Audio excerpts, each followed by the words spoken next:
This is for any of you. So we all have to make choices about how we spend our time, and that's certainly true, I think, for college students, but for all of us. And I wonder if you could tell us from a more sort of, there's a way that this is the selfish perspective, right? But you're helping many people, and what does that give to you? How does that influence your own existence, or what feeds you in what you're doing?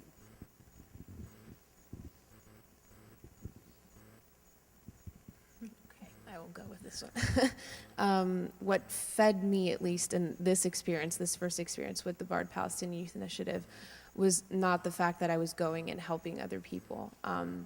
It's what I learned from them and what they brought to me. Because although I was the one whose name was on the board with written teacher underneath, I learned from the students there. I learned from the interactions by sitting down in these people's houses and having them offer tea and seeing their way of life, their culture. I left, I feel, with a lot more knowledge than when I got there, not because I felt good about myself and what I did there. Of course, when you come into a classroom and you have 50 kids looking at you and they're just thrilled that you're there and just want to get started with the day and on the lesson of that day, it feels great. But it's, seeing their piece of work and their art at the end of the day that really counted, at least for me. So it's what you learn from the experience you're going into and what you take back from it. That's, I think, really the most important. I can add to what it means for me. There is an expression in Spanish called saying cada granito cuenta. I would say each grain counts, but I don't know if it makes any sense. But if you have, if every person can give a little bit, then we'll have a mountain out of that. So more or less that's what it means. One person at a time. And as I was mentioning, a lot of people that are here don't know what things are available to them. And you know probably already that information is knowledge, information is power. So that's what we try to do with Labos, empower people through actionable information.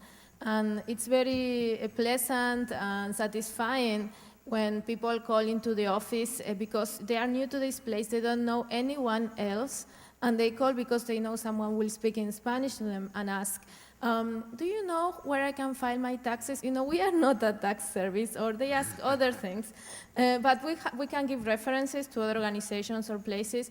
So that's a satisfying part, that you know that you are helping someone out there. I'd like to say something about that too, because for more than 20 years I've been traveling to places that are seen as dangerous or off the map for the people that I grew up with, my family and others. The Congo is the place where I started my work more than 20 years ago, and I've been back there on average once a year since then, and sometimes more than that and for longer times. And people would always say, oh, the Congo, it's so dangerous and it must be so depressing. And I would always think, what are you talking about?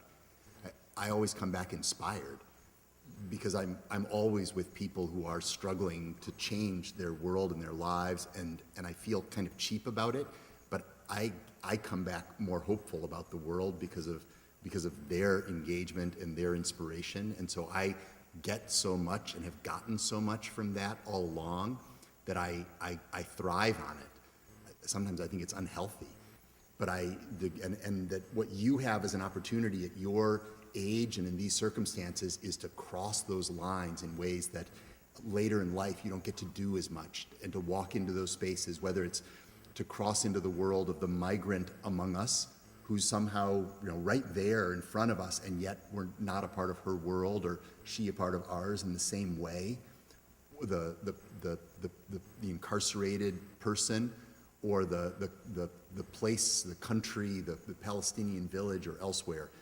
And I feel like that kind of border crossing that is part of your education and is so exciting in so many ways, so many things that are unfamiliar to you now become familiar. You open up a text, you don't understand a word of it on day one, and at the end of the week it's you feel it, and it's the rest of what we're talking about. It's taking that into the world and how exciting that is and how much that also you bring back into your education. So I feel like that's something we're all talking about here and we've all experienced. And I'm jealous of you because you have the opportunity, you have the time to be able to take those experiences on, to be able to make that unfamiliar world real and to connect with it. Every faculty member that I know who teaches in the prison, and this is certainly true myself, has to be kind of dragged down for the first time, because how do you have time to do it? It's something extra, you know. It doesn't release you from teaching a course here. It's something extra. It's a long trek down there. It's a long, frustrating process just getting into the place, you know, and sometimes you're turned away for, you know, any variety of little silly reasons.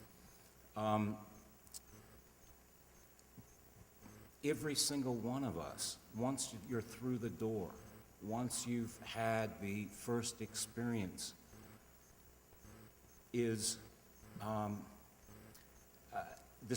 becomes one of the most important things in our lives. And it's not because primarily of what we're giving. It's what we're getting from it. I go down in the evenings, I teach in the evenings. I am not an evening person, unlike all of you. I'm not. I used to be, but I'm not anymore. I just barely get in there, and how am I going to teach? And when I leave, I'm so jazzed up from what I've received, from what I've seen, from how my life is being changed for the better, how I'm learning from these men, what it means to study, to learn, to teach. Every student that I've brought down, either to be a member to enroll in the class that I teach at prison, or to be a tutor, without question, 100% of what their experience is what they've received, not what they've given.